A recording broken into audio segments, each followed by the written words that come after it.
ఆంధ్రప్రదేశ్ లో అప్పులు ఎవరి కాలంలో ఎంత చేశారు అన్న విషయం మీద చర్చ జరుగుతోంది. అలా చర్చ జరగటం మంచిది.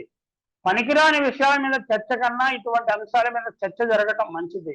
అందరూ స్వాగతించాలి. అంతేకాదు రాష్ట్రం గురించి ఆలోచించే ప్రతి ఒక్కరూ నిజానిజాలు తెలుసుకునే ప్రయత్నం చేయాలి. అంటే షర్మిల మాదిరిగా ఆవేశపడిపోయి లేకపోతే చంద్రబాబు నాయుడు లాగా అబద్ధాలు చెప్పేసి శ్వేతపత్రాలు అబద్ధాలు చెప్పడం కాకుండా వాస్తవాలు తెలుసుకోవాల్సిన అవసరం ఉంటుంది. ఇది ఆర్థికం కాబట్టి అంకెలు తెలుసుకొని పర్సంటేజ్లోకి మార్చి ఎవరి హయాంలో అప్పులు పెరిగాయి, ఎంత వడ్డీకి తెచ్చారు, ఆ ప్రభుత్వం అప్పును ఎలా వినియోగించిందని తెలుసుకోవడం ఒక బాధ్యత. స్వాతంత్రం వచ్చిన తర్వాత 50 ఏళ్లకు 1995లో ఉమ్మడి ఆంధ్ర రాష్ట్రానికి ఉన్న అప్పు 15,164 కోట్లు.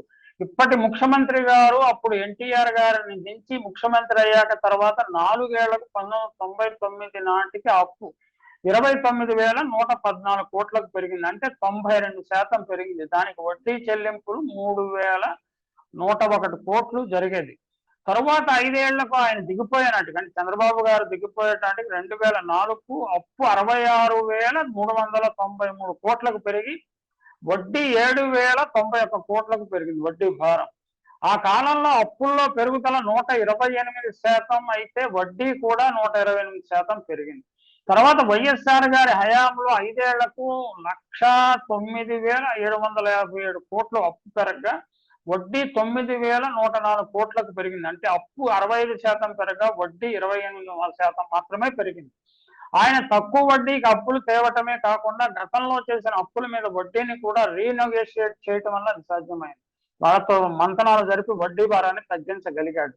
ఇక 2014లో విభజిత ఆంధ్ర రాష్ట్రంలో ముఖ్యమంత్రి గారి పాలనలో అంటే చంద్రబాబు నాయుడు గారి హయాంలో అప్పు 1,53,347 కోట్లతో మొదలై 2019 నాటికి 166% పెరుగుదలతో 4,08,170 కోట్లకు చేరింది. ప్రస్తుత ప్రతిపక్ష నాయకుడి పాలనలో 2019 నుంచి 2024 వరకు అప్పు 83% పెరిగి 7,48,612 కోట్లకు చేరింది. అంటే చంద్రబాబు విభజిత ఆంధ్రప్రదేశ్ కూడా చంద్రబాబు గారి హయాంలో అప్పు 166% పెరిగితే జగన్మోహన్ రెడ్డి అంటే పనిచేస్తున్నాడు, ఇచ్చేస్తున్నాడు, సంక్షేమం శ్రీలంక అయిపోతుందన్న కాలంలో 83% అప్పు పెరిగింది.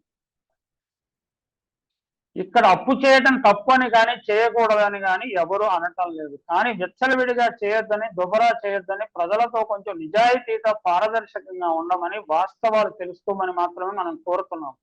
ఇప్పుడు ఈ రాష్ట్రంలో అత్యధిక అప్పులు చేసిన ముఖ్యమంత్రిగా చరిత్రలో చంద్రబాబు నాయుడు నిలిచిపోతాడు అనటంలో ఎటువంటి సందేహం లేదు. రోసయ్య గారు దీర్ఘకాలం ఆర్థిక మంత్రిగా చేసిన రోసయ్య గారు కాలంలో ఓవర్ డ్రాఫ్ట్ లేకుండా బడ్జెట్ నడిపించేవాడు, రాష్ట్ర ఆర్థిక వ్యవస్థ నడిపించేవాడు. చంద్రబాబు హయాంలో ప్రతి నెల ఓవర్ డ్రాఫ్ట్ తెచ్చుకునే పరిస్థితి ఉండేది. ఆ ఫైనాన్షియల్ ఇండిసిప్లిన్ కి చంద్రబాబు ఒక నమూనా. ఆయన ఎలాగ ఆర్థిక వ్యవస్థ నడిపించకూడదు అని నమూనా. ఇప్పుడు అమరావతి మీద దృష్టి అంతా పెట్టి దాంట్లో ఒక ఇన్కమ్ జనరేటింగ్ సోర్సెస్ లేదు. రాజధాని కావాల్సిందే, ఎమోషనల్ బాండింగ్ చేస్తాడు. రాజధాని అవసరమే, అందరికీ అవసరమే. కానీ ఇప్పుడు రాజస్థాన్ ఫస్ట్ ప్రయారిటీ అదా? ప్రజలు గ్రామీణ ప్రాంతాల్లోనూ ఇతర ప్రాంతాల్లోనూ క్రియేట్ చేసిన ఇన్ఫ్రాస్ట్రక్చర్, జగన్మోహన్ రెడ్డి గారు క్రియేట్ చేసిన ఇన్ఫ్రాస్ట్రక్చర్ ఎంత అద్భుతమైన ఇన్ఫ్రాస్ట్రక్చర్, దాని వెనక ఉన్న కాన్సెప్ట్ ఏమిటి, ఇవన్నీ అర్థం చేసుకోకుండా గుడ్డిగా విమర్శించడము. పనిచేశాడు, ఏమిటి పనిచేశాడు? ప్రజలకు పనిచేశాడు. అవి మళ్ళీ జిఎస్టీ రూపంలోనూ ఇతర రూపంలోనూ మళ్ళీ ప్రభుత్వానికే వస్తాయి. అంటే అమ్మకి వందనం, అంటే అమ్మ బడి నాన్న బుడ్డి అని ఇలాంటి ప్రచారం, అంటే నినాదాలు చేయడానికి మీ దగ్గర ఒక చాలా సమర్థులైన నినాదకర్తలు ఉంటారు, ప్రచారం బాగా చేస్తారు అద్భుతంగా.